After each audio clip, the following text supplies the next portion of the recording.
विषय हमारा महामंत्र नवकार पे ही चल रहा है कि रूस की एक महिला नेल्या माइखलोवा सिर्फ ध्यान करने से यानी एकाग्रता से किसी चीज के ऊपर केंद्रित करते ही अपनी दृष्टि को वस्तु को गतिमान कर पाती थी।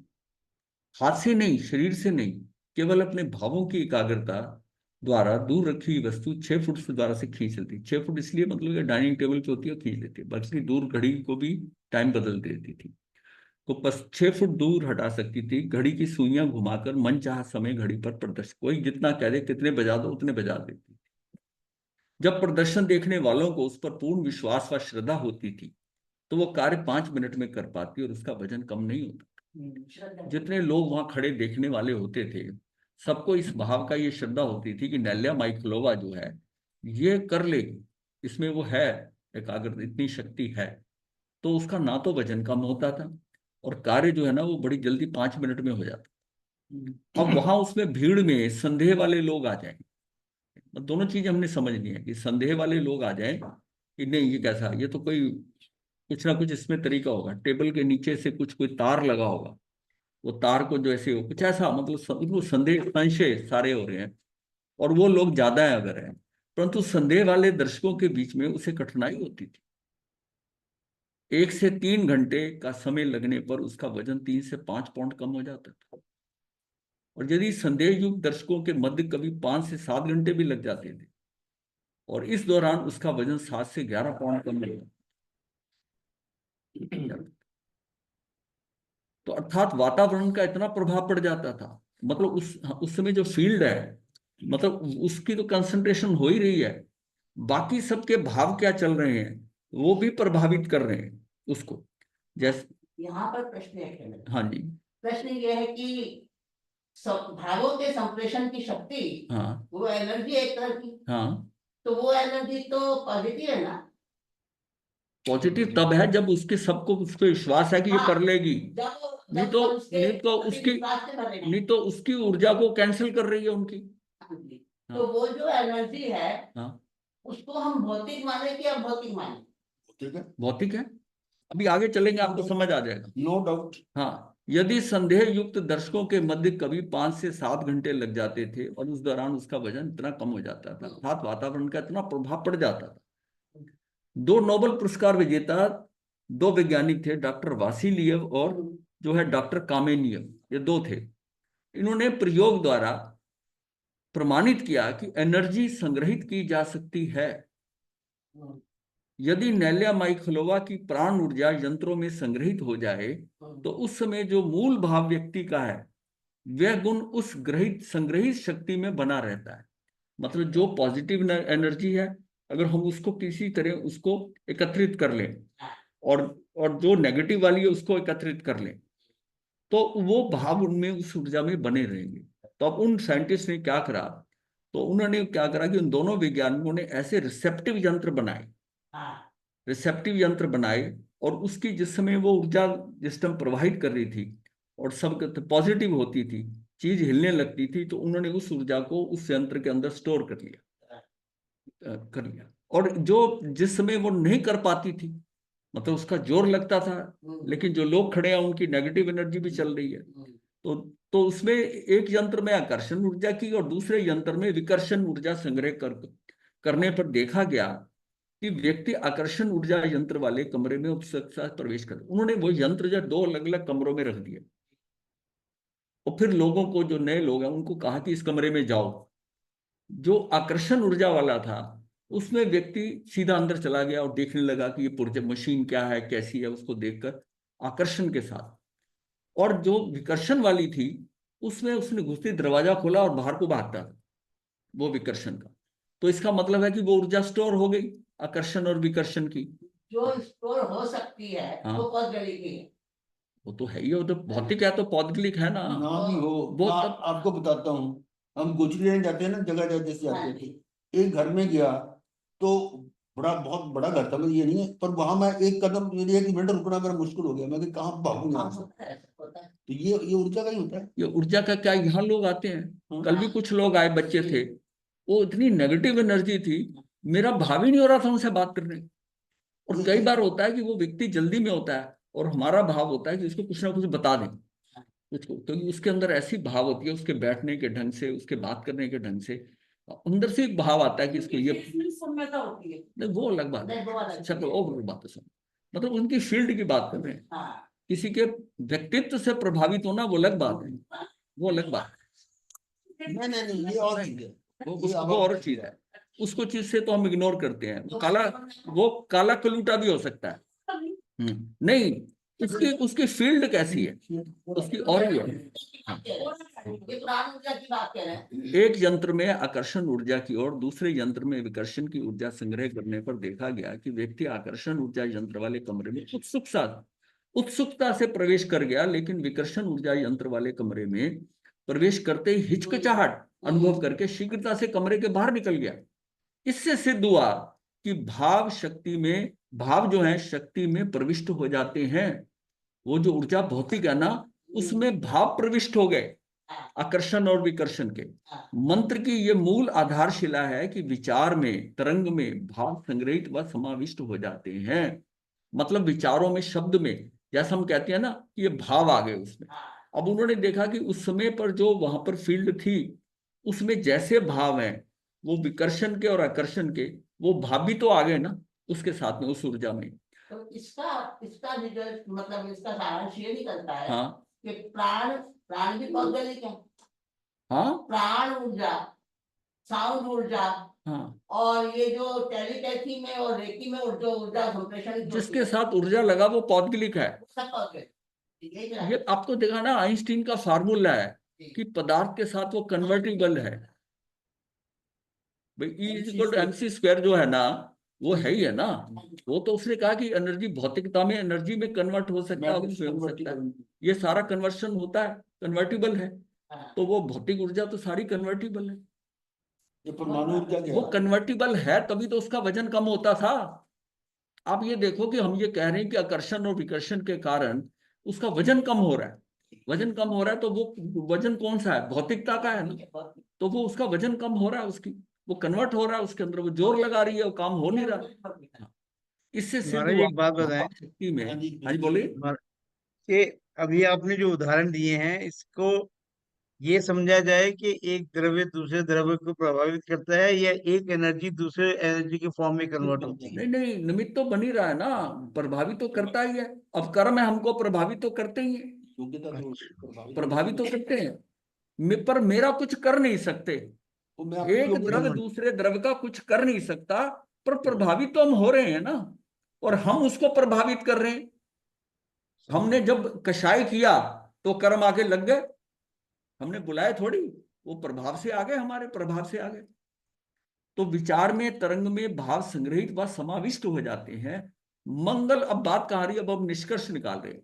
मंगल भावना से किया गया नमस्कार महामंत्र हमारे अहंकार को विगलित करता है, आत्मा का शुद्धिकरण होता है। मंत्र उच्चारण का के शब्द चारों ओर आकाश में फैलते हैं। पहले से बने ग्रूव्स, जो पहले आकाश में बने हैं, में स्थित वहां वर्तमान की उच्चारित तरंगें पहुंचकर उन संग्रहित तरंगों पर चोट करती है। वर्तमान में जो मैंने उच्चारण किया, वो उच्चारण की तरंगें पहुंची, और जो ऑलरेडी संग्रहित तरंगों पर चोट करती है, तो वर्तमान व भूत की तरंगों में एक धारा प्रवाह होती है। हाँ, जो हमारे आसपास मंगल की अदृश्य वर्षा करना का कारण बन जाती है। वो लिंक बैठता है, उनकी फ्रिक्वेंसी मैच हो, वो जो पहले गई हुई है उसकी बात से आपने उसका उच्चारण किया जोर से, और वो वहां उसको टच हुआ, तो उसका लिंक बैठा, यहां से वहां का लिंक बैठा, तो एक किस्म से अदृश्य वर्षा हो गई। लिंक बैठते ही मतलब ये वर्षा का कारण बन सकती है। हमारे चारों ओर दिव्यता का, भगवता का लोक निर्मित होता है। इसके साथ ही उसी क्षण मंगल की वर्षा के कारण अंतःकरण में भावधारा का परिवर्तन ये होता है। होता है जो हम मेरे लंबा साथ जो है ना, आसपास का वातावरण अगर बदला तो मेरी भावधारा भी बदलेगी। मैं जिस एटमॉस्फेयर में आया, मैं जाता हूँ कहीं पर स्थान पर, मंदिर में जाते हैं या कहीं स्थान जाते हैं, आपको बड़ी शांति होती है। कई बार लोग आते हैं, उनको कोई टेंशन होती है, घबराहट होती है किसी चीज की, जो दुनियादारी की चीजें उसमें घबराहट होती है। वो स्थानक में आते हैं, महाराज के पास बैठते हैं, उठ के जाते हैं, फिर बोलते हैं कि हमें बड़ी शांति मिली। क्योंकि वो बहुत उस समय जब आए थे तो उनका भाव कैसे थे, अंदर उछाल ज्यादा चल रहा था। यहाँ शांत बैठे उसी जगह के ऊपर, तो यहाँ ज्यादातर लोग आएंगे तो वैसी भावधारा रहेगी ना, वही स्थान पर रहेगी। इसी तरह बताया हुआ ना कि ये फलाना पर्वत है, वहां पर इतने लोग सिद्ध हुए हैं, वहां जाते हैं तो साधना करते हैं, मतलब उसका प्रभाव रहता है। मतलब वो शीश महल, वो ओरिसा भवन के अंदर जिसमें भरत को केवल ज्ञान हुआ, उसके बाद आठ उसके राजाओं को, आठ आठ आठ तक हुआ। ये आठ तक। जो जाता था वहां पर, जो उस टाइम राज्य में उनके की पीढ़ी के अंदर ही इसको हो जाता था। तो नौवे वाले ने क्या करा कि ये तो जो जाता है वो तो संयम लेके चला जाता है, उसने उसको तोड़वा दिया, उसने उसको तोड़वा दिया था। तो भरत चक्रवर्ती की जहां जहां पर उड़ीसा भवन में, इसका मतलब है स्थान का भी प्रभाव होता है, खाली स्थान का नहीं, बाह्यकरण और अंत्यकरण। अंत्यकरण से उसकी शुद्धि हो रही है, और बाहर की लोकेशन जो वो भी उसको सपोर्ट करती है, उसको सपोर्ट करती है, उस पे उस उचित स्थान पे व्यक्ति पहुंच जाएगा, उसमें करेगा। दोनों चीजें ही प्रभावित करती है, दोनों चीजें प्रभावित करती है। ये जैसा व्यक्ति, जैसा अभी लक्षण वाली बात बताई थी, भरत वाली स्थान का श्रवण की बताई माता पिता के कारण, वो स्थान से प्रभावित हो गए। तो अंदर की उनके उनका जो अंदर का अंतःकरण का जोर था वो हल्का पड़ गया बाहर की स्थिति से। और कई बार क्या है कि बाहर की स्थिति ऐसी होती है कि उसको उसका उसकी उससे बढ़ता है, अंदर का कमजोर हो गया।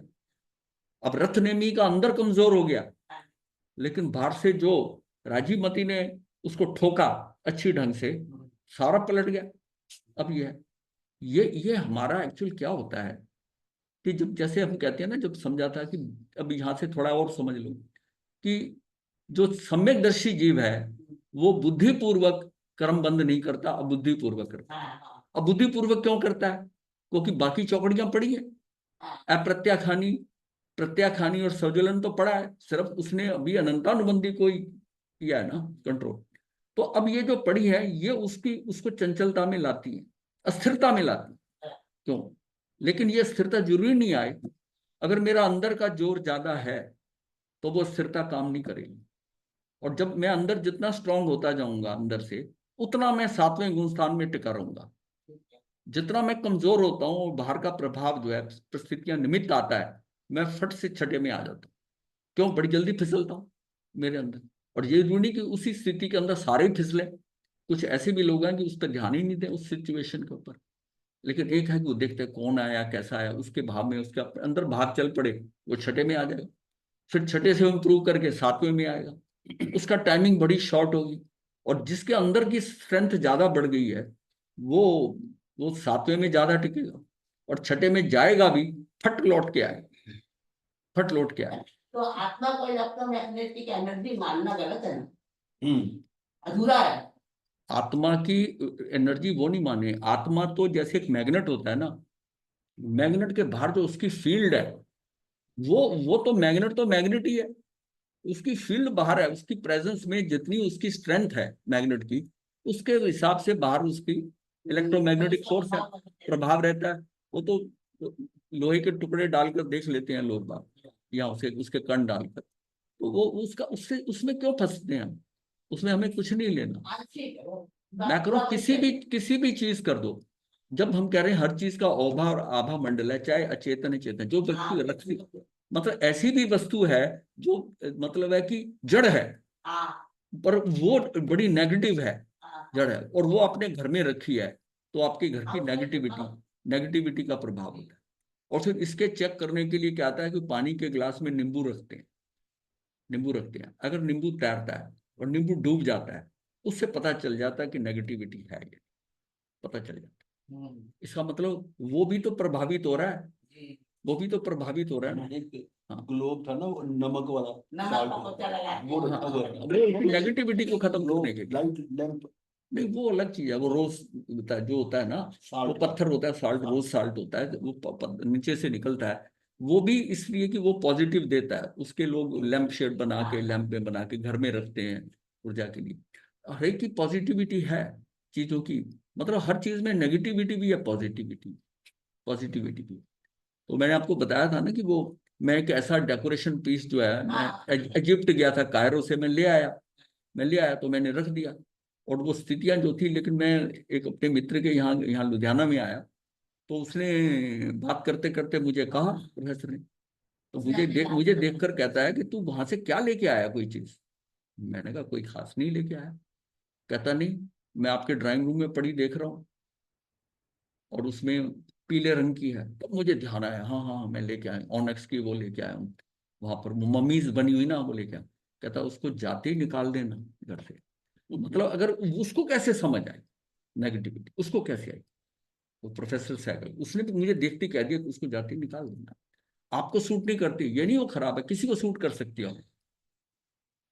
तो हमारे चारों ओर दिव्यता, मतलब ये चीजों का प्रभाव कितना है। मतलब चीजों समझ, मैं एक बार ना, गोविंदवाल का गुरुद्वारा बड़ा फेमस है यहाँ पर बॉर्डर के पास में, गोविंदवाल। वो वहां मैं गुरुद्वारे में चला गया। कि मेरा मित्र सरदार था, वो ले गए मुझे वहां पर। तो पंजाब में आया था, तो मुझे कहते चलो वहां दिखा के आते हैं। मैंने कहा चलो देखते हैं। तो देख कर आकर और वापस आने के बाद मैं घर पे आया, जिस टाइम लुधियाना में वापस पहुंचा, तो मुझे बड़ी जबरदस्त वोमिटिंग हुई।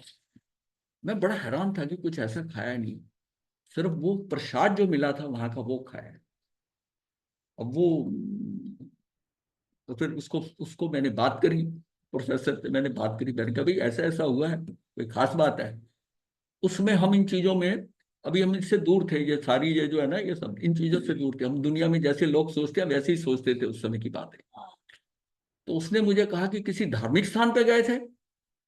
मैंने कहा, कहता आपने नहीं जाना, अच्छा। आपने नहीं जाना। इसमें जहाँ ग्रह बैठे हुए हैं ना आपके, हाँ। वो उस हिसाब से अगर धर्म स्थान पे जाते हैं तो वो इम्बैलेंस होता है।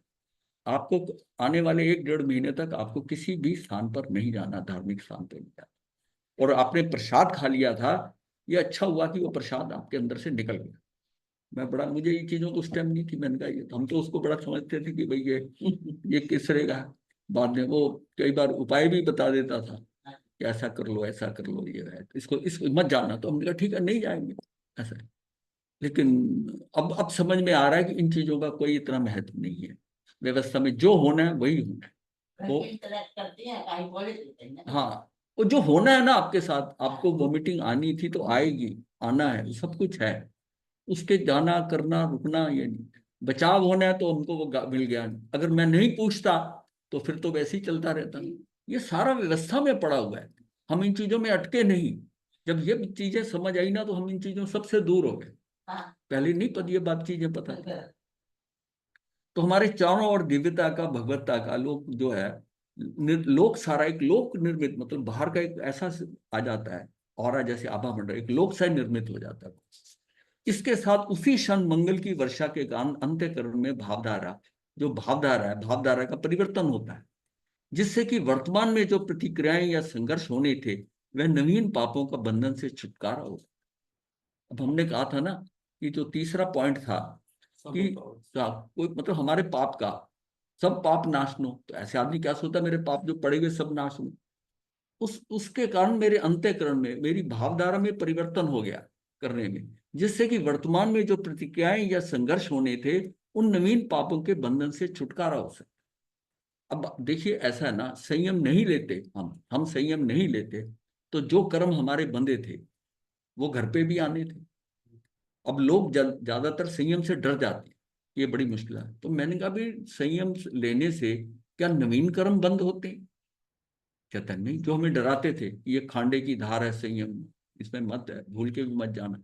साधु कहते थे, साधु साधु, कि तुम मत जाओ इसमें, तुम्हें बड़ी दिक्कत होगी, जो तुम्हारी लाइफस्टाइल है उसके साथ होगी। मैंने कहा मुझे ये बताओ, क्या संयम से नए कर्म बंद होते हैं? कोई गलत काम कर रहा हूँ जो कर्म बंद हो जाएंगे? कहते नहीं, गलत काम तो नहीं है, तो अच्छा काम है। मैंने कहा फिर वो जो कर्म मेरे ही आने हैं ना? कहते हाँ। तो मैंने कहा जब आने ही है तो घर पे भी आएंगे, यहाँ भी आएंगे। हाँ। बल्कि यहाँ जो स्थितियां हैं वो बेटर हैं, बल्कि वो कर्म मर मर के आएंगे। ये हमें गुरुदेव कहते थे कि संयम लेने से वो कर्म आएंगे तो सही। घर में होते माइग्रेन होता, बुढ़ापे में सिर दर्द होता, यहाँ हमने लोच कर ली। अब 15 लोच हो गई तो उसमें क्या है, वो कष्ट तो हुआ ना, वो कर्म तो कटे ना आपने, तो वो उसके कर्म कटते हैं। यहाँ पर आपको कई चीजों में दिक्कतें उठानी पड़ती, वो दिक्कतें हैं, वो भी आपके कर्म काटती। उसको आप सहर्ष करते हो, मुसीबत आती, घर में वो मुसीबत आती तो हम हिल जाते थे, इधर भागो डॉक्टर के पास जाओ। या थोड़ी सी प्रॉब्लम आती हम सहन कर लेते हैं, अरे थोड़ी सी है ना, बहुत लिमिट क्रॉस करती है तब होता है भी किसी डॉक्टर को दवाई मंगा ले। वरना क्या है, कि ठीक है थोड़ी बहुत ऊपर नीचे होता रहता है इस उम्र में, ठीक है चलता है, वो ठीक हो जाती है। तो यहाँ पर ये जो है ना सहजता आ जाने से या हम उन चीजों को कंट्रोल करने लगे तो ये तो बेटर हो गया ना, हमारे रिएक्शन कम हो गए। संयम में आने में, जिसका संयम में आने में रिएक्शन कम नहीं हुए, उसका संयम का उसको कोई फायदा नहीं, उसने सिर्फ कपड़े बदले। मतलब उसको उसको रिएक्शन नहीं होना चाहिए। रिएक्शन कितना है, जो पहले होता था उतना नहीं होना चाहिए। फिर धीरे धीरे जो संयम बढ़ता है तब धीरे धीरे स्थिरता आती है, और यही उसकी उन्नति है, यही उसका क्या है कि वो आगे बढ़ रहा है। आचरण किसे कहते हैं, यही तो है ना। ज्ञान दर्शन के साथ में ये चारित्र जो है, चारित्र उसका पक्का इसलिए हो रहा है कि अब उसको वो चीजें उतनी दुखी नहीं करती जितनी पहली बार लोच हुई थी, उसका जो कष्ट हुआ था। आज अब उस लोच का कोई कष्ट ही महसूस नहीं होता, अभ्यस्त हो गए। अब उसको साइंस से समझे तो हम ये कह देते हैं कि एंडोर्फिन अंदर ज्यादा बेटर हो। हमारे अंदर एक हार्मोन होता है, जब हम कष्ट सहते हैं तो वो लेवल बढ़ा देता है, वो मेरा अंदर का एंडोर्फिन बढ़ा देता है। एंडोर्फिन बढ़ने से मेरी शक्ति, सहन शक्ति बढ़ गई। इसलिए जो कष्ट, छोटे छोटे कष्ट है, सहते सहते वो अंदर लेवल बढ़ता है, तो एंडोर्फिन बढ़ता है। फिर मैं कई बार बहुत एग्जांपल देता हूँ कि बहनें जो किचन के अंदर गरम गरम पतीला ऐसे उठा लेती हैं हाथ से, कई बार कपड़ा नहीं भी हो तो हाथ से उठा के रख देती, क्योंकि उनकी उंगलियों को उतना गर्म नहीं लगता। और घर के जेंट्स जो हैं, कहीं उनको देखकर हाथ उठाना पड़े वो पतीला गिरा देंगे, पहले तो कपड़ा ढूंढेंगे, पहले ये करेंगे। क्यों? उनको वो आदत नहीं, आदत नहीं। इसी तरह ये जो कार्य करने का जितना भी सारा ना, ये सारा अंदर बॉडी के अंदर, इसलिए भगवान ने कहा इतने कष्ट सहो कि अंदर जो है, जो कष्ट आएंगे ना उससे आप ज्यादा चलित नहीं होंगे, क्योंकि वो आपको हल्के लगेंगे, हल्के लगेंगे। और यही साधना है, अभ्यासी हो जाता है। अभ्यासी हो जाता है। उससे देखो कर्मों के कारण रिएक्शन, दुख तो आएंगे, अब उससे आप कितना विचलित होते हो, जितना कम विचलित होते हो उतनी कम स्थिति बंद और अनुभाग बन के कर्म तो बनेंगे नहीं बनेंगे। और एक स्थिति ऐसी भी आएगी कि आपको फर्क ही नहीं पड़ेगा, ठीक है अब भोजन मिल गया नहीं मिला तो ना सी आज उपवास कर लेते हैं। और वैसे घर में होते तो भोजन लेट भी हो जाए या मर्जी का ना हो तो कितना आदमी विचलित होता है, नहीं मिला अच्छा। तो ये धीरे धीरे हम ना, ये भगवान का जो बनाया हुआ ये जो है भगवान महावीर ने, कि ये साधना का जो है ना, और उसमें जो सुख मिलते हैं उससे भी वंचित कर देते हैं और उसको आगे बढ़ाते हैं, आगे बढ़ाते हैं। तो इसका क्या है कि हमारे अंदर वो हमारी शक्ति, अंदर सहन शक्ति बढ़ रही है, सहन शक्ति बढ़ रही है, और धैर्य बढ़ रहा है, सहन शक्ति बढ़ रही है। और ये सारा ही इसमें इसमें फर्क है कि घर और संयम में यही फर्क है। और यहां आकर भी अगर घर को याद करे कि नो घर पे होते तो ये हो जाता है, ऐसा होता है, यहाँ तो दुखी है, यहाँ नहीं हो रहा है, तो अगर यहाँ भी रोता है तो कर्म फिर तो वैसे फिर तो और खराब हो रहा है। बल्कि इसमें और हो गया कि लोगों से लेकर मांग कर खा रहा है और कर नहीं रहा कुछ, तो बोझ सिर पे आ रहा है। सुदर्शन शमनोपासक के प्रभाव से यक्ष से आवेशित अर्जुन माली में परिवर्तन संभव हो सका, कैसे हो गया? सिर्फ इसमें कि उस फील्ड के अंदर जो है ना, सुदर्शन शमनोपासक ने, जब उसने कहा ना मैं जीव अजीव का ज्ञाता, शमनोपासक भगवान महावीर का शिष्य, तो वो उससे उतनी बात से क्या है कि उन्होंने वो उस यक्ष जो इतनी देर से उसमें था, 163 दिन तक वो जो काम करता रहा, वो जो है वो अर्जुन माली में वो भाग गया उसमें से, उसको स्टैंड नहीं कर पाए, उसको स्टैंड नहीं कर पाए। महामंत्र इनकी हर एक की अपनी फील्ड होती है, फील्ड होती है। उस फील्ड के अंदर जो है ना, ये जो उसके अंदर ही एक जगह वर्णन आता है महावीर स्वामी से पहले, उसमें एक पहले इनसे पहले दीक्षा, कार्तिक सेठ से पहले एक ने दीक्षा ली थी, उनका बहुत कंपटीशन था। वो 5वें या 6ठे देवलोक के अंदर बने वहां पर। और ये जो है गंगदत्त, गंगदत्त, गंगदत्ती शायद, हाँ। गंगदत्त, हाँ गंगदत्त, गंगदत्त, गंगदत्त, गंगदत्त, हाँ गंगदत्त है, उसने दीक्षा पहले ली थी, पहले ली थी। और कार्तिक सेठ ने बाद में ली।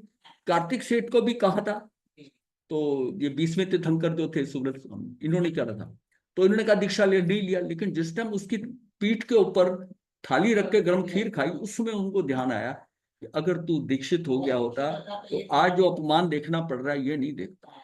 बस वही था उनको, वो सिग्नल था जिससे वो चेंज आया, चेंज आया, और उन्होंने दीक्षा ले ली। अब इनका स्पैन थोड़ा था, और जैसा भी था, ये क्या बने, ये शक्रेंद्र बने, शक्रेंद्र बने। और शक्रेंद्र महावीर के पास जाकर साधना में महावीर के साथ कुछ प्रश्न करके कुछ पूछ रहा था, और उसी समय गंगदत्त आ, गंगदत्त आने से मतलब पहले ही भाग गया वो। गंगदत्त मतलब उस इंद्र के उसमें, और ये स्टैंड नहीं करा, ये उसके आते ये बीच में ही उस डिस्कशन को छोड़कर ये चला गया। तो गौतम स्वामी ने पूछा कि इस तरह तो भगवान ये ऐसे कैसे शक्रेंद्र चलेगा, ये चला गया, ये तो कभी ऐसा नहीं हुआ कि वो ऐसे ही चला जाए। बोले वो उसका उनका जो तेज है ना, उसको ये सहन नहीं कर सकता, इसको सहन नहीं कर सकता था, तो इससे वो बर्दाश्त, क्योंकि वो पहले की बात भी चल रही है, तो वो उसका डिफरेंस इतना था कि उसकी उसकी ऊर्जा जी और उसकी ऊर्जा बहुत फर्क, बहुत फर्क। तो इसको देखकर मतलब ये सारा परिवर्तन है। इसी तरह वर्णन एक आता है, विदुन्न माली का आता है। विदुन्न माली जिस टाइम महावीर के वहां पर आए, तो उसका सारी बात हुई, तो भगवान ने बताया कि यही जो है ना, यही आखिरला बनेगा, केवली, आखिर केवली बनेगी। तो उसने कहा कि पर इसका तो मतलब इसका ऑरा और आभा मंडल इतना अच्छा है, इतना अच्छा है। तो उस समय पर उन्होंने कहा कि ये अभी कुछ नहीं है, 1 सप्ताह के बाद में ये इसका अंत हो जाए। लेकिन अगर तुम इसको पहले देखते विदुन्न माली को, तो इसने पिछले जन्म में इतना तप किया है, ये जो तुझे तेज नजर आ रहा है ये कुछ भी नहीं है। इसका मतलब वो वेरिएशन, तेज की भी वेरिएशन होती है, वेरिएशन कहाँ पर है और कौन सा समय, अब अंत समय आ रहा है तो उसकी खत्म हो रहा है, उनको वो भी बहुत ज्यादा लग रही थी। तो महामंत्र नवकार के उच्चारण से आसपास के आकाश का, स्वयं के आभा मंडल को बदलने की एक प्रक्रिया है, जिससे होने वाले सब पापों से बचाव हो सकता है।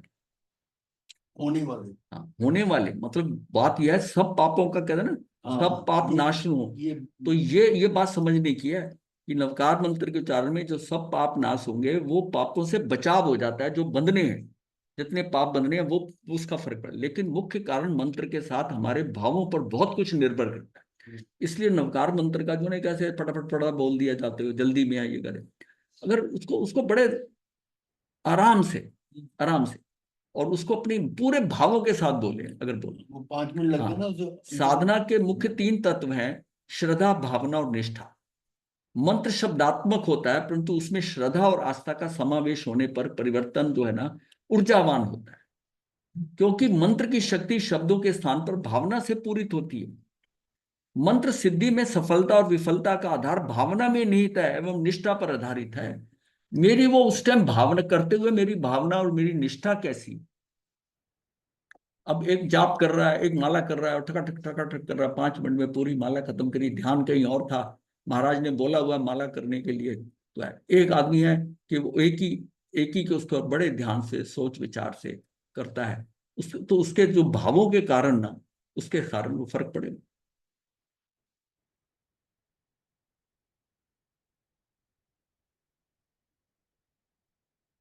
उसमें वो जो जब मैं वो बात कर रहा था ना विदुन्न माली की, तो उसमें उनके साथ देवियां भी आई थी। तो उन्होंने ये कहा कि ये तो यहाँ पर बनकर अंतिम ये जो है ना, इस आर्य का ये अंतिम जो है केवली ये बनेगा जम्बू स्वामी। जम्बू स्वामी, जम्बू स्वामी के पीछे का भव था ना, इससे पहले उसका भव था भवदेव और देव। हाँ, भावदेव, हाँ, दोनों भाई थे। उसके बाद एक भव और होता है इनका, देवगति में जाते फिर भव, फिर ये विदुन्न माली बना। अब विदुन्न माली से इसने आना है, सेठ के घर पे आना है। तो वो चार पूछती है हमारा क्या होगा। तो कहते हाँ, हमारा क्या होगा। कहते तुम भी चारों यहाँ के सेठों की लड़की पत्नियां पत्नियां बने। उन्हें क्वेश्चन, उनके मन में डाउट हुआ कि ये हमारा जो ये देव है ये यहाँ आएगा, तो फिर हमारा क्या होगा। कह रहे तुम भी वहां पर आओगी। तो इसलिए ये जो है ना, दिगंबर मान्यता में उसकी 4 पत्नियां बताते हैं, और हमारे यहाँ 8 बताएंगे। 8 बताएंगे, हाँ, 8 बताएंगे। हाँ, हाँ। अब इसके बाद में क्या है कि नमस्कार महामंत्र का साधक मंत्र के उच्चारण में से अपनी अंतरात्मा की शक्ति, दिव्य शक्ति की अलौकिक अनुभूति करते हैं। अंदर उसकी वाइब्रेशन पूरा फील करता है ये सारा जो उसकी होता है। तन्मयता एवं प्रगाढ़ एकाग्रता से जिस वस्तु का ध्यान मानव करता है, उसका हूबहू चित्र उसकी आंखों के समक्ष तैरने लगता है। अमेरिकन नागरिक, ये टेड सीरियस था, जिस वस्तु पर ध्यान करके सूक्ष्म कैमरे के लेंस पर दृष्टि कर देता था, उसी वक्त वस्तु का चित्र भी, फोटो उसके कैमरे में आ जाता है। यानी कि ये बात सूक्ष्म कैमरा यंत्र से प्रमाणित होती है कि जिस स्थान पर व्यक्ति बैठकर उठता है तो वहां के वातावरण में उस व्यक्ति का प्रतिबिंब कैमरे में लिया गया, कैमरे में।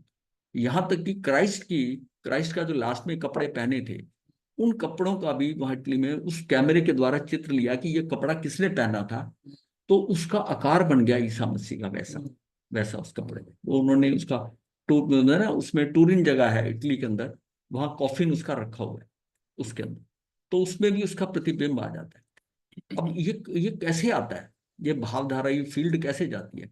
कई बताने वाले ऐसे हैं कि आप, वो व्यक्ति वहां नहीं जा सकता, बोलते हैं उसका रुमाल या उसका कपड़ा ले आ। इसका मतलब उस कपड़े में क्या कैरी करता है जो मैंने कपड़ा पहना है।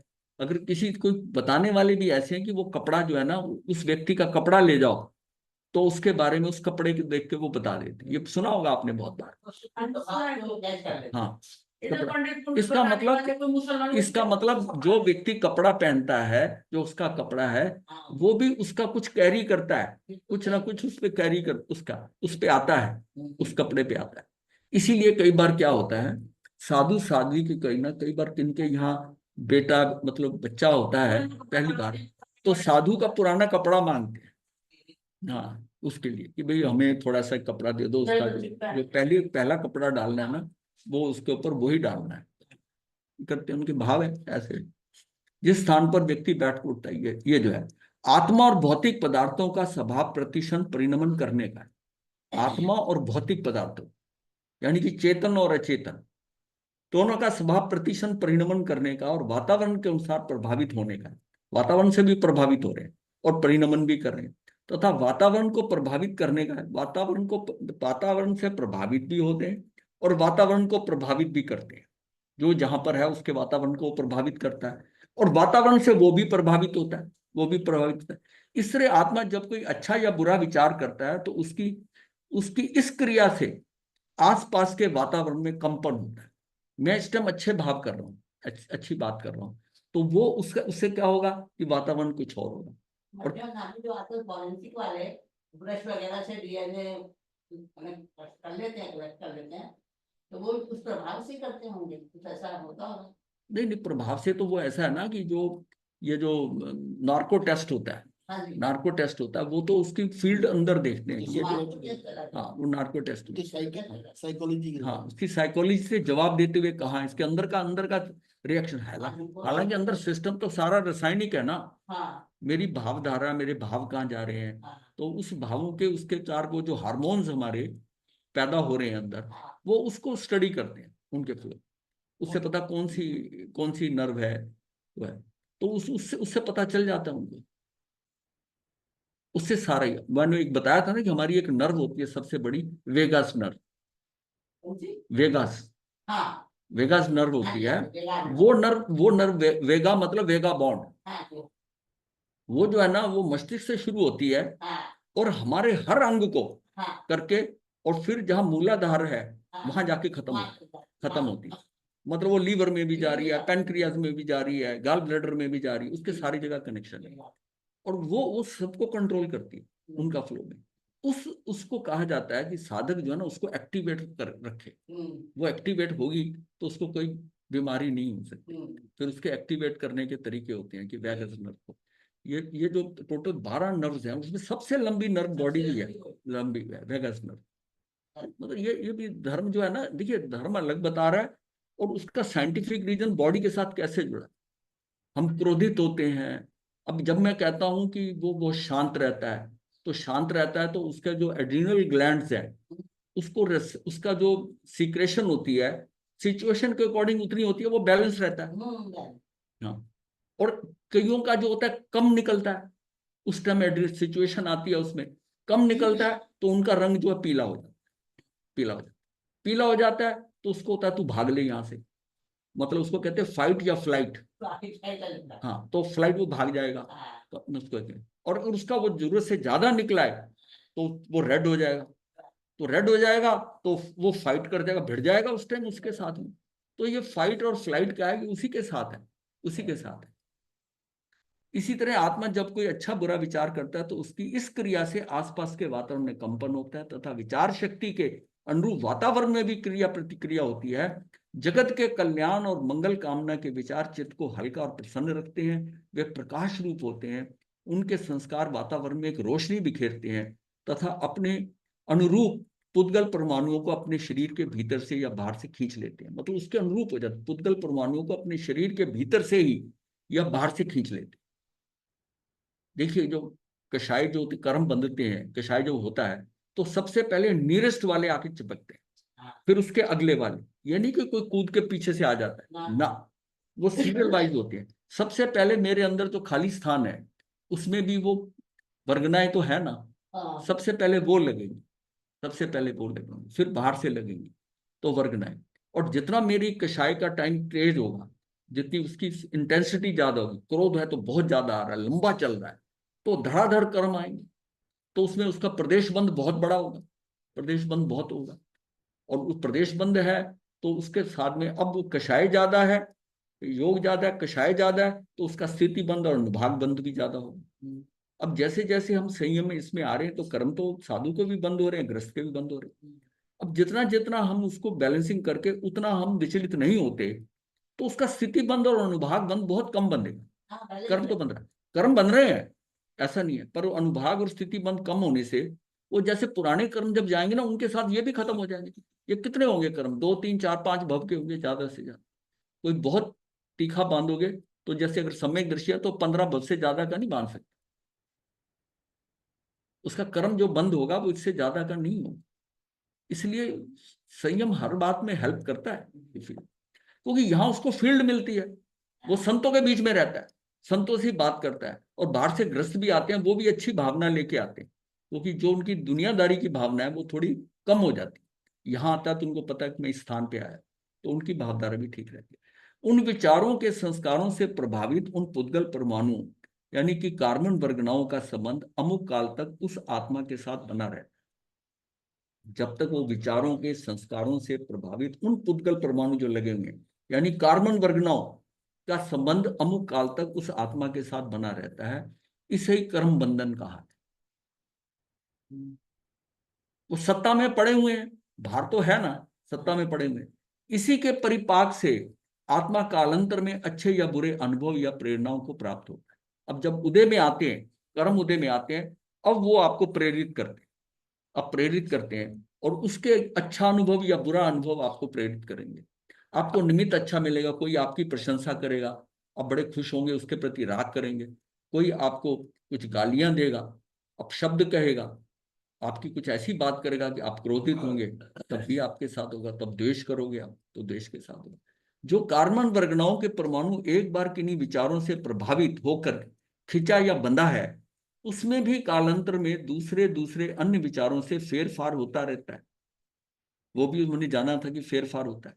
अगर मैं एक बार बुरे कर्म बांधे हैं पर अब मैं सारे काम अच्छे करता जाऊं, अब उनमें भी फेरफार चालू हो जाता है, वो भी थोड़े सही होने लग जाते हैं, फेरफार होता रहता है। अंत में जिस जिस प्रकार के जितने संस्कार बचे रहते हैं उस प्रकार का वातावरण उस व्यक्ति को प्राप्त होता जाता है उसका। अब क्या होता है, सर्वघाती, सर्वघाती जो लास्ट में बचे रहते हैं उनको पीछे करते करते वो बाद में देशघाती में कन्वर्ट होकर आ जाते हैं, ये हमने जाना था। अब जो सर्वघाती कर्म है वो भी पलटते हैं, सर्वघाती यानी वो कहते हैं ना चतुस्थानक, चतुस्थानक जो है द्विस्थानक में आ जाता है, उसके स्थानक चेंज हो जाते हैं।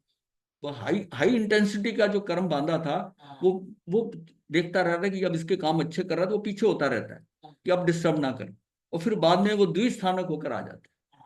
हाँ। ये सब किया हुआ है हमने। वातावरण और आत्मा इतने सूक्ष्म प्रतिबिंबग्राही होते हैं कि ज्ञात या अज्ञात भाव से होने वाले प्रत्येक स्पंदन के संस्कारों को वे प्रतिक्षण समय ग्रहण करते रहते। मतलब वातावरण और आत्मा इतने सूक्ष्म प्रतिबिंबग्राही हैं, वातावरण भी और आत्मा भी इतने सूक्ष्म प्रतिबिंब जो उनमें कुछ पड़ रहा है प्रतिबिंब होते हैं कि ज्ञात या अज्ञात भाव से होने वाले प्रत्येक स्पंदन के संस्कारों को प्रतिक्षण समय ग्रहण करते रहते। इस परस्पर प्रतिबिंब ग्रहण करने की क्रिया को प्रभाव कहते हैं, यही प्रभाव होता है उसका। वातावरण और आत्मा, हाँ, प्रभाव के क्षेत्र में दोनों को एक समान मानेंगे। ये भी और मतलब क्या बात कर हाँ, रहे हैं? यही बात है ना। उसकी क्रिया को प्रभाव कहते हैं, इसलिए महापुरुष कहते हैं भावनाओं का अचिंत्य प्रभाव है भावनाओं का। ये क्यों कहते हैं कि तीर्थंकर जिस समय गर्भ में जाता है, गर्भ कल्याणक होता है, तो उसी माता के जाता है जिस माता का उस भव में या तीसरे भव का हाँ, अतिक्रमण नहीं हाँ। है। अब उसके लिए ये क्या है, अब उसके अपनी उसकी क्वालिटी है, उसको वातावरण क्यों अच्छा देना है, ये सिस्टम में डला हुआ है ना। कि तीर्थंकर की जो है गर्भ में जब जा रहा है माता के, तीर्थंकर के भव में, तो जब जा रहा है उस समय वो उसी माता के जाएगा, और उसकी योनि भी डिफरेंट है, हाँ, उसकी योनि भी डिफरेंट है वो वैसी।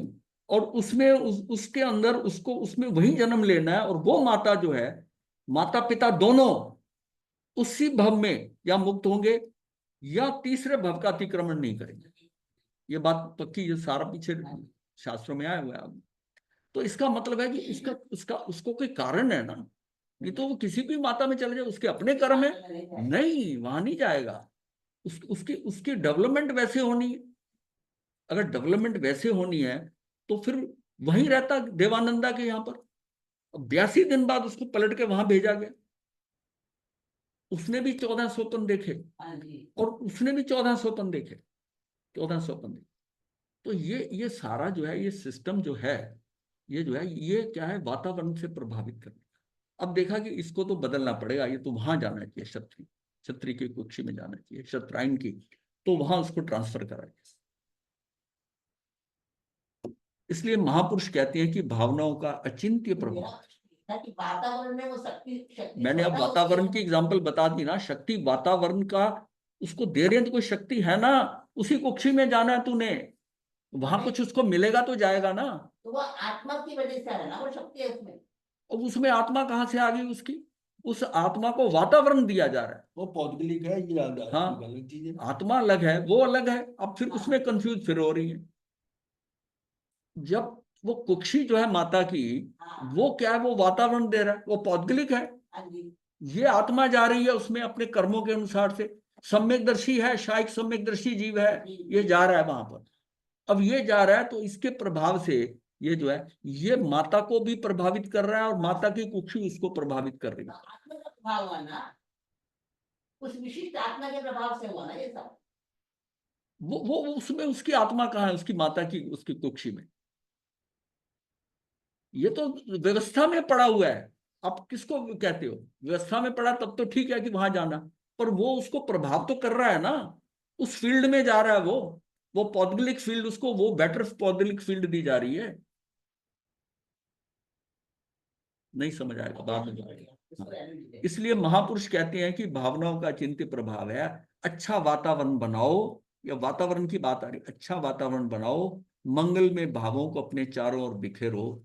किसी प्रभावशाली व्यक्तित्व के धारक जगत कल्याण मंगल कामना प्रेम अहिंसा की विश्व मैत्री रूप संजीवन धारा से आसपास की वनस्पतियों का असमय में पुष्पित हो जाना, जाति विरोधी जन्मजात वैरी जैसे सांप नेवला आदि प्राणियों का अपना वैर भुलाकर परस्पर मैत्री के क्षणों का अनुभव करना कोई अनहोनी बात नहीं है। मतलब आप वनस्पति का समय, ये एक्सपेरिमेंट इसको ना मैंने यहां किया है। एक वनस्पति का मतलब 4 पौधे मंगाए गए एक ही साथ, 4 पौधे, 4 लगाए गए, 2 खत्म हो गए, 2 रहे। 2 में एक को ये लोग देख रहे थे, एक पौधे का पूरा ध्यान मैं कर रहा, मतलब चक्कर लगाकर उसके पास जाकर खड़ा होना, उसके पास जाकर इसको पानी दिया कहकर पानी दिलवाना, वो करना। दोनों में जमीन आसमान का फर्क है। वो अगर ऐसे है ना तो वो ऐसे है। पौधा पौधा भी स्पंदन लेता है, पौधा भी व्यक्ति उसको वैसी प्रेम, जैसे घर में आप पेट्स पालते हो ना, उसको जैसा करते हो, इससे पौधे भी प्रभावित हो रहे हैं। पौधे भी प्रभावित होते हैं आपसे जीवन। जिस घर में पौधे लगे होते हैं उस घर का सदस्य जीव जाना होता है, उस दिन वो पौधे भी मुरझाए से होते हैं। जैसे कुत्ता बिल्ली पे भी प्रभाव आता है, ये वातावरण का प्रभाव समझे ना फिर। अब उसको, हाँ, वातावरण से उनके ऊपर प्रभाव आ रहा है, और वो उनकी सेंसिटिविटी ज्यादा है, उनको मनुष्य से ज्यादा पहले प्रभाव हो जाता है। अच्छा, ये था। अब आगे ना समझ। हाँ। हाँ, वनस्पतियों का उस समय में पुष्पित हो जाना और जाति विरोधी जन्मजात वैरी जैसे सांप नेवला आदि प्राणियों को अपना वैर बुलाकर परस्पर मैत्री के क्षणों का अनुभव करना कोई अनहोनी बात नहीं है। सांप नेवले की लड़ाई जो है इतनी, पर अगर समूह शरण में चले गए वहां लड़ाई नहीं करेंगे, वातावरण का प्रभाव है। शेर और बकरी बताया जाता है समूह शरण में इकट्ठे ही वहां सुनने जाते हैं, उस समय उसका क्या है, वातावरण का प्रभाव है। जंगल में हो तो वो खा जाएगा, लेकिन वहां उसकी भावना ही नहीं उठ रही खाने, तो ये वातावरण का कितना प्रभाव है। प्रथम देव अरिहंत, दूसरे देव हैं सिद्ध। नमस्कार महामंत्र के पहले 2 पद देव हैं और शेष 3 पद गुरु पद हैं। एक देव अरिहंत और दूसरे देव हैं सिद्ध। नियम से जितने जीव सिद्ध गति में जब जब जाते हैं तब तब उतने ही जीव व्यवहार राशि से अव्यवहार राशि से व्यवहार राशि में आते हैं। जो सिद्ध बनने वाले जीवों ने स्थान रिक्त किया है तभी अव्यवहार राशि के जीवों को व्यवहार राशि में आने का स्थान मिला, अति सिद्ध भी स्थान देने वाले देव हुए। ये किसमें आया, विशेषण ग्रंथ में जन भद्र गणी समाश्रमण द्वारा यह ग्रंथ में वर्णित है। तो अंततः क्या आता है कि छाता बरसात नहीं रोक सकता, परंतु वर्षा में चलने का आलंबन और यानी कि वैसा साहस पैदा कर सकता है। अब ये लास्ट में ये जो ये लाइन है ना, ये बता रही है कि नवकार मंत्र आपका कुछ करेगा नहीं। मतलब ये कि आपके कर्म बदल दे, ऐसा कुछ नहीं, कि पुराने कर्मों को हटा दे, ऐसा कुछ नहीं। उसकी स्थिति में नवीन कर्म ना बंधे, वो बात मानने की है, लेकिन ये आपको एक अंदर ऐसा विश्वास दे देगा कि जिससे कि आप, ये छाता है, छाता वर्षा रोक नहीं सकता, लेकिन वर्षा में खड़े होने का साहस दे सकता। कि मैंने अपना उसका पाठ किया है, ऐसा करा, मेरा होगा, तो उसमें उस स्थिति के अंदर डावाडोल ज्यादा नहीं होगा। परिणाम चाहे बाद में कुछ भी आए, लेकिन उस समय उसमें वो रह सकता। कॉन्फिडेंस है।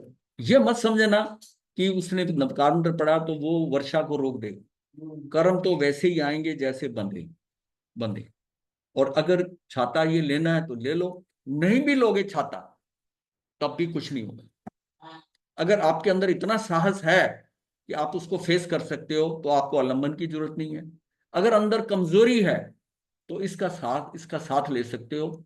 बात वही की वही है।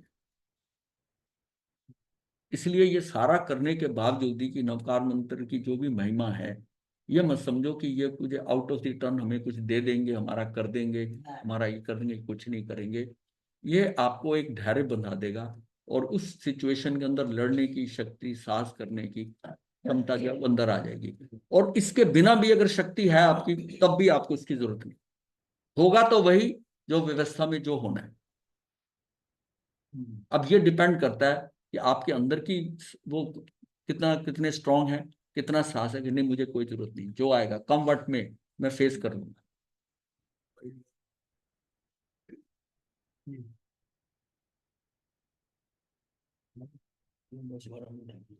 12 मिनट है आज। ये संज्ञा है ना, ये 2 बहनें बाहर से आई हैं, 3 बहनें जो है ना, मैंने कहा इनको संज्ञा का बता दें, थोड़ा इनसे बात हुई थी तो मैंने कहा संज्ञा का आपने तो किया हुआ है 3 बार, ये बात के तो संज्ञा का इतना ज्यादा कहीं और इतना विषय है नहीं। हाँ, संज्ञा जीव के चित्त जहन में स्थायी जमी बैठी भावनाओं को कहती।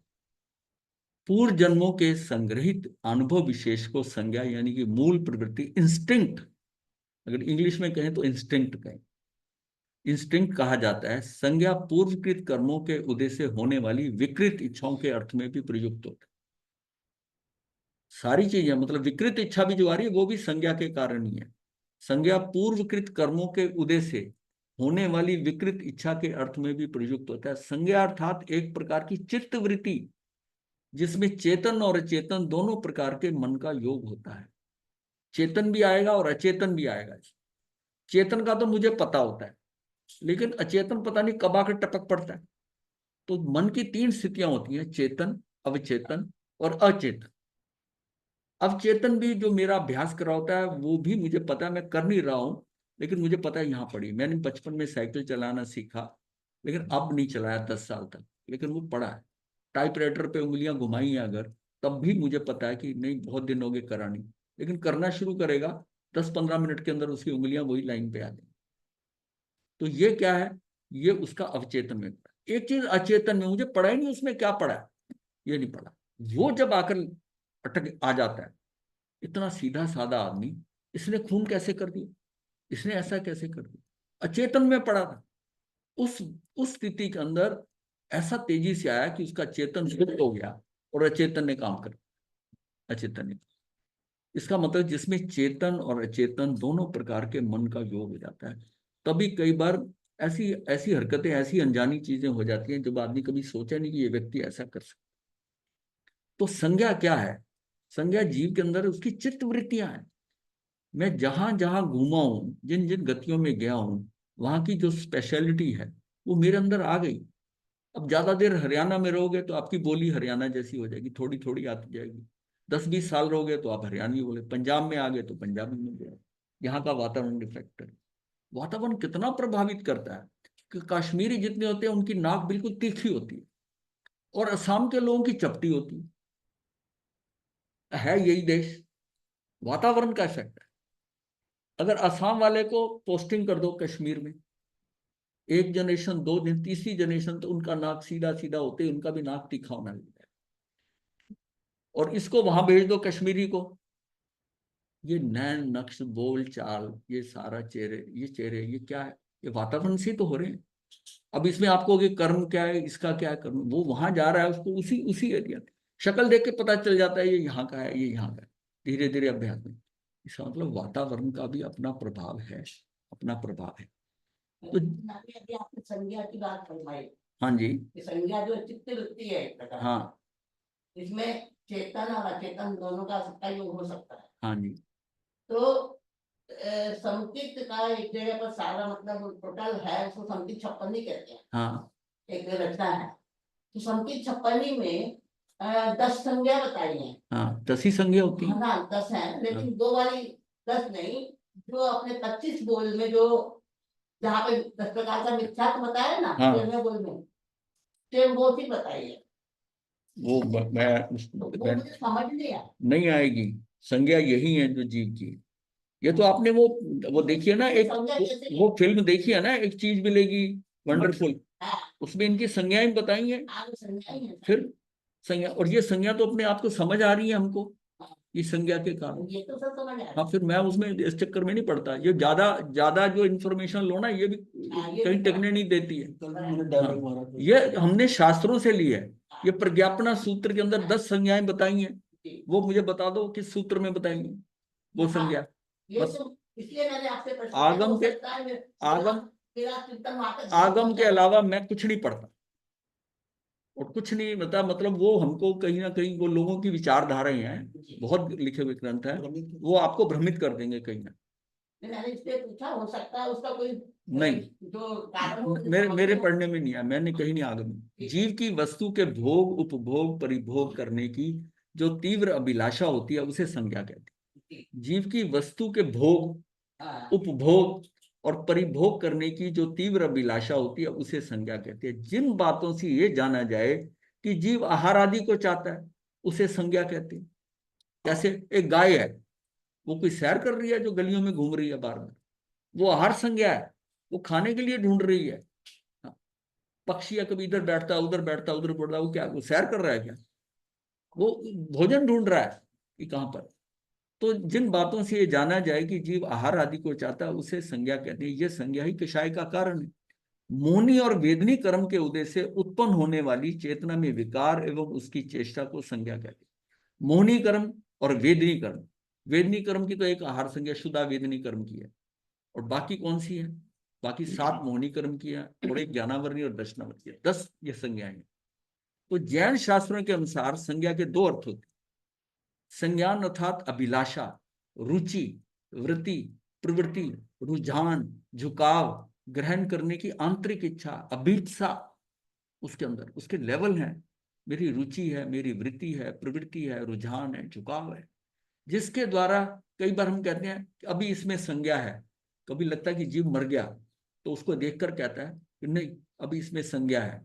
संज्ञा का मतलब कि अभी इसका चल रहा है, वो देख कर ना उसकी सांस बड़ी हल्की चल रही है, जिसके द्वारा ये जीव है ऐसा सम्यक रूप से जाना पहचाना जा सके, ये भी संज्ञान एक होता है कि इसमें अभी संज्ञा है, यानी कि अभी जान है इसके अंदर। जीव के व्यवहार के मूलभूत स्रोतों को जैन दर्शन संज्ञा के नाम से विश्लेषित करता है। जैन आगमों में आचरण के विभिन्न धरातलों की व्याख्या को संज्ञा के माध्यम से ही प्रतिपादित किया गया। आजकल के विभिन्न धरातल, हाँ, जैन आगमों में आचरण के विभिन्न धरातलों की व्याख्या को संज्ञा के माध्यम से दिया गया। जैसे हम कषाय की बात करेंगे, आचरण की बात करेंगे, देवगतियों के अंदर बात करेंगे कि देवगति के अंदर जो परिग्रह संज्ञा बहुत ज्यादा है। अब वहां परिग्रह संज्ञा बहुत ज्यादा है। अब नारकियों की संज्ञा क्या है कि नारकी संज्ञा के अंदर भैंस संज्ञा बहुत ज्यादा है, उसकी परिग्रह संज्ञा सबसे कम है। मनुष्य के अंदर मैथुन संज्ञा बहुत ज्यादा है, त्रियंच के अंदर आहार संज्ञा बहुत ज्यादा है। तो ये जीव के व्यवहार के मूलभूत स्रोतों को जैन दर्शन संज्ञा के नाम से विश्लेषित, जैन आगमों में आचरण के विभिन्न धरातलों की व्याख्या को संज्ञा के माध्यम से प्रतिपादित किया है। वर्तमान में मनोविज्ञान शास्त्र, काम मनोविज्ञान आदि लौकिक शास्त्रों में प्राणियों की मूल मनोवृत्तियों का विस्तृत वर्णन मिलता है। इन्हीं से मिलती जुलती ये संज्ञाएं, मूल मनोवृत्तियां जो और धर्मों के अंदर ना मूल मनोवृत्तियां बताई का विस्तृत वर्णन मिलता है। इन्हीं से मिलती जुलती ये संज्ञाएं हैं जो प्राणी के आंतरिक मनोवृत्ति और बाह्य प्रवृत्ति को सूचित करती। अंदर की मनोवृत्ति क्या है और बाहर प्रवृत्ति क्या कर रहा है उसको जिससे प्राणी के जीवन की अच्छी तरह से अध्ययन हो सकता है। ये इस संज्ञा का इतना बड़ा इलाज है कि इसको देखकर बाहर वाला भी कुछ समझ सकता है ये क्या है। और जिस जीव की ये संज्ञाएं है ना, वो तो जान ही सकता है कि मैं कितने पानी में, अगर उसको ध्यान से देखे तो इसका जीवन का अच्छी तरह अध्ययन हो सकता है। इन्हीं संज्ञाओं द्वारा मनुष्य या किसी प्राणी की वृत्ति प्रवृत्तियों का पता लगाकर उसके जीवन में सुधार या परिवर्तन लाया जा सकता है। इस दृष्टि से संज्ञाओं का जीवन में बड़ा महत्व है। स्वयं की वृत्तियों को खोजने, तदनुरूप उनमें संशोधन परिवर्धन करके आत्म चिकित्सा करने में संज्ञा का माध्यम अति उपयोगी सिद्ध हो सकता है। मतलब ये है, मुझे मेरी संज्ञा पता चल जाए, मेरी संज्ञा कौन सी है, प्रमुख कौन सी है? हाँ, आहार संज्ञा, भैंस संज्ञा, चार संज्ञा तो हम जानते ही हैं। इनके साथ चार जो है वो चार कषाय की संज्ञा, क्रोध संज्ञा, मान संज्ञा, माय संज्ञा, लोक संज्ञा, और दो और संज्ञा, ओग संज्ञा और लोक संज्ञा। वो उसको छोड़िए, पहले इस चार को मेन को पकड़ी जो मुख्य संज्ञा है।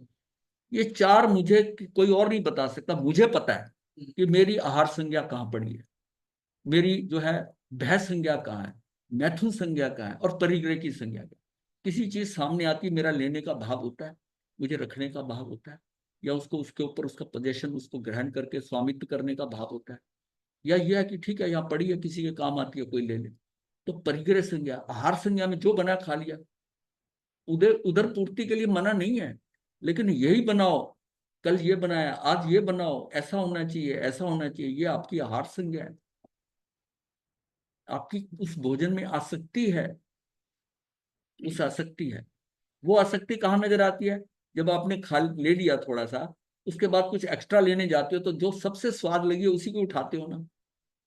तो ये हमारा है। तब कहा जाता है कि जो आपको नहीं पसंद वो ले लो, उस संज्ञा को। तो उस संज्ञा पर चोट पड़ेगी, आहार संज्ञा की। तो आहार करना आहार संज्ञा नहीं है, हाँ, उसमें आसक्ति आसक्ति आहार संज्ञा। भूखा मरने के लिए नहीं कहा किसी ने, भूखा मरने के लिए नहीं कहा। आहार संज्ञा का मतलब है कि उस आहार के अंदर की यही खाऊं, ऐसा ही संज्ञा है वो। हाँ, उसको उसकी शुदा वेदनी है। उसके अंदर भी उस संज्ञा में ये जरूर है कि आप उपवास करते हो, व्रत करते हो, जो भी करते हो, जो है जैसा भी है कि भी अनोदरी कर ली, अयम्बिल कर लिया। अयम्बिल का क्या मतलब है? ये रस परित्याग है ना। ये तू पेट में डाल तो सही, पर इसमें रस नहीं होना चाहिए, यह अम्बिल हो गया। वो व्रत से भी ऊपर माना जाता है अयम्बिल की साधना।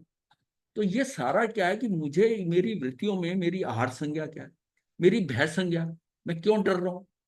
अगर मुझे कर्म सिद्धांत पर विश्वास है, महावीर के कर्म सिद्धांत पर, कि मेरा रत्ती भरी ना कोई बिगाड़ सकता है, ना मेरा भला कर सकता है, तो मैं किसी के आश्रित क्यों हूं, मैं किसी से डरूं क्यों। मेरा आयुष का एक समय इधर से इधर नहीं हो सकता, मुझे कोई मार नहीं सकता, मेरा नुकसान नहीं कर सकता, फिर डर किस बात का। तो ये मेरे अंदर से भय संज्ञा निकाल देगा। मैथुन संज्ञा, भाई वो भी जीव है, दूसरा भी जीव है, कौन किससे मैथुन कर सकता है, कौन कैसा कर सकता है। वो जो आज स्त्री है कल वो पुरुष बन सकता है, कल को कुछ और बन सकता है। और फिर वो संज्ञा में ये बताया कि ये तो मलमूत्र की खान है। तो इसमें इसमें है क्या है, ये तेरी स्पर्शनेंद्री के कारण तेरे अंदर फीलिंग हो रही है, इसका कंट्रोल होता है। फिर परिग्रह संज्ञा का होता है, ये अपने आप को सेल्फ एजुकेट करता है और एजुकेट करके उसको उन चीजों को निकालना शुरू कर देता है, अपने अंदर से हटाना शुरू कर देता है। तो उससे क्या होता है कि ये संज्ञाएं उसके कंट्रोल में आ जाती।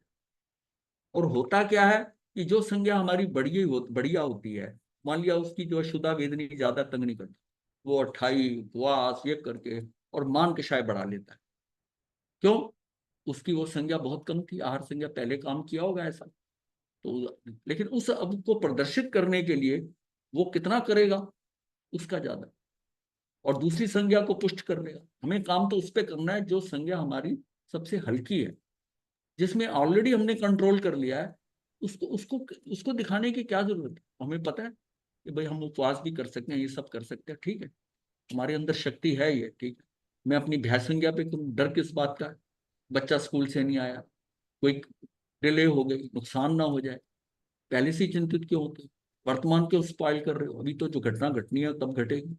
ये सारी चीजें समझकर इन संज्ञाओं को अपने आप को सेल्फ एजुकेट कर। समय हो गया है, हो गया। हे वल्लभ, हे वल्लभ, महाराज जी काशना हे करा दो। वल्लभ।